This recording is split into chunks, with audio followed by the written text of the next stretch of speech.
प्रधानमंत्री नरेंद्र मोदी ने पूर्व प्रधानमंत्री डॉक्टर मनमोहन सिंह को भावभीनी श्रद्धांजलि अर्पित करते हुए उन्हें भारत के सबसे प्रतिष्ठित नेताओं में से एक बताया, जिनकी विरासत देश के इतिहास में अमर रहेगी। साधारण पृष्ठभूमि से उठकर वे एक सम्मानित अर्थशास्त्री बन गए। मोदी ने भारत की आर्थिक नीतियों को आकार देने में सिंह की परिवर्तनकारी भूमिका पर विचार करते हुए कहा। उन्होंने वित्त मंत्री के रूप में सिंह के प्रभावशाली कार्यकाल और प्रधानमंत्री के रूप में लाखों लोगों के जीवन को बेहतर बनाने के उनके प्रयासों की प्रशंसा की। मोदी ने प्रधानमंत्री के रूप में सिंह के कार्यकाल और गुजरात के मुख्यमंत्री के रूप में अपने कार्यकाल के दौरान उनके पेशेवर संबंधों को भी याद किया। उन्होंने कहा, हम शासन से संबंधित विभिन्न विषयों पर व्यापक विचार विमर्श करते थे। उनकी बुद्धिमत्ता और विनम्रता हमेशा दिखाई देती थी। प्रधानमंत्री ने सिंह के परिवार, मित्रों और प्रशंसकों के प्रति अपनी संवेदना व्यक्त की। अंत में कहा, दुख की इस घड़ी में मेरी संवेदनाएं डॉक्टर मनमोहन सिंह जी के परिवार, उनके मित्रों और असंख्य प्रशंसकों के साथ हैं। ओम शांति।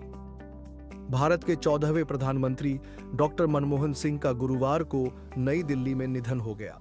उन्हें देश के आर्थिक सुधारों का वास्तुकार माना जाता था। वे 92 वर्ष के थे।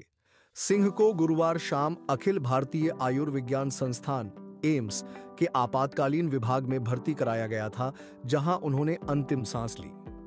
सूत्रों ने बताया कि पूर्व प्रधानमंत्री को सीपीआर कार्डियोपल्मोनरी रिसिटेशन दिया गया, लेकिन उन्हें होश में लाने के प्रयास असफल रहे।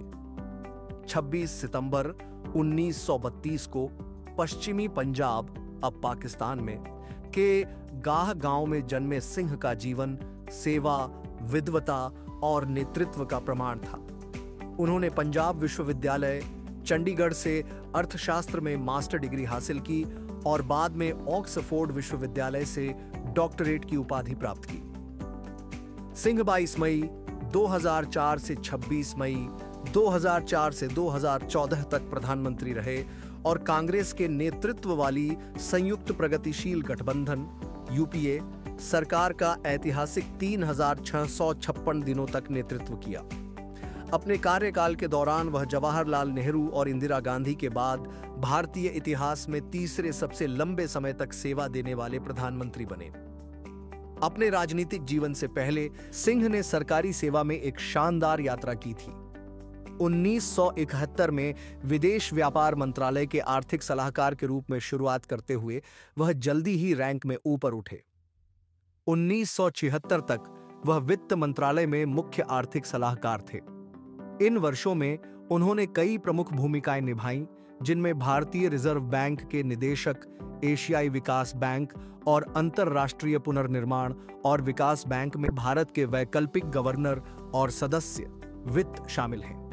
सिंह की विरासत हमेशा 1991 में वित्त मंत्री के रूप में उनके कार्यकाल के दौरान शुरू किए गए परिवर्तनकारी आर्थिक सुधारों से जुड़ी रहेगी। इन सुधारों ने न केवल भारतीय अर्थव्यवस्था को उदार बनाया, बल्कि इसके वैश्विक एकीकरण का मार्ग भी प्रशस्त किया।